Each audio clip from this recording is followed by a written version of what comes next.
Recently, the world's oldest financial advisor was discovered to be living on the island nation of Zanzibar. No, he's not to go swimming. He's come to the United States and has just completed a 6-day debriefing at the Wharton School of Business.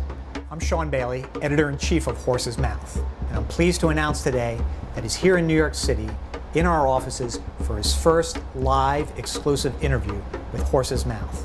Sir, welcome. Thank you. Is it really true you're 5,000 years old? That's right. I'm 5,000 years and 11 days old. Oh, well, happy birthday. No, happy birthday. It was 11 days ago. You missed it. Well, I mean, if I'd known. Well, you didn't know, and you didn't do nothing then, so forget it. Ask the question. Okay, well, I think people want to know, have you been an advisor for all 5,000 years? No. I didn't start that way. I only started as a financial advisor at 36 years old. Well, what did you do until 36? Until 36, I was the same like my father and his father before him. I was a caveman. A caveman? Yeah, a caveman. You actually lived in a cave? No, I lived in a condominium. Of course I lived in a cave. I was a caveman. Schmendlick. Did you enjoy being a caveman? Well, no, not so much. It was a little boring, which is why I looked for a change in career. Well, that brings up the issue of how you get clients. Sure. These days, advisors often get their first clients, many of them, through cold calling. They get on the phone, they call people they don't know, they convince them to come into the office for a live face-to-face meeting. You started many years before the modern era of telecommunications, so tell us a little bit about how you've got your early clients. Well, we didn't have the telecommunications, but we had yellow communications. Yellow communications? Yeah, yellow communications. We yelled. Who wants to make money? Who wants to make a lot of money? Really?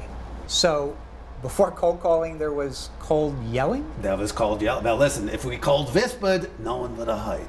So we cold yelled, murder on the throat, but you know, the people they heard, they come, no. Was there even money back then? Actually, no, there wasn't. Originally, there was no money. Mostly, we got paid in food. In food? Yeah, really? Yeah. We got paid in food because then, you know, we didn't have the big supermarkets. We didn't have the Whole Foods. We didn't have the health foods. A lot of times, we didn't have no foods. So, well, what would you eat? Well, then we didn't have no foods. We would eat people. You'd eat people? Don't look so surprised. Believe me, Sonny, when you haven't eaten nothing for 3-4 weeks, the chubby guy in the cave next door, he starts to look pretty appetizing. But wouldn't eating people tend to shrink the total pool of clients and potential clients? Well, listen, we didn't eat our clients, and we would try not to eat the potential clients. Who would you eat? Personally, I like to eat mostly compliance people. Compliance people? Yeah. Back then you had compliance in an era where people were eating one another? You had compliance? Well, I said we were cannibals, but we weren't savages, please. Well, I think the one big pressing question of the day, and that's this issue of too big to fail banks. I think people want to know where you stand on this issue. We slipped into this period of moral hazard. The banks can take on as much risk as they want, and yet they're totally protected from failure. And that has created, you know, the situation that we view as a moral hazard. What's your point of view on the moral hazard issue? Yeah, I'm from the old school on the moral hazard. Back in the day, if the king was sleeping with Bathsheba while her husband was off fighting the war, that was a moral hazard.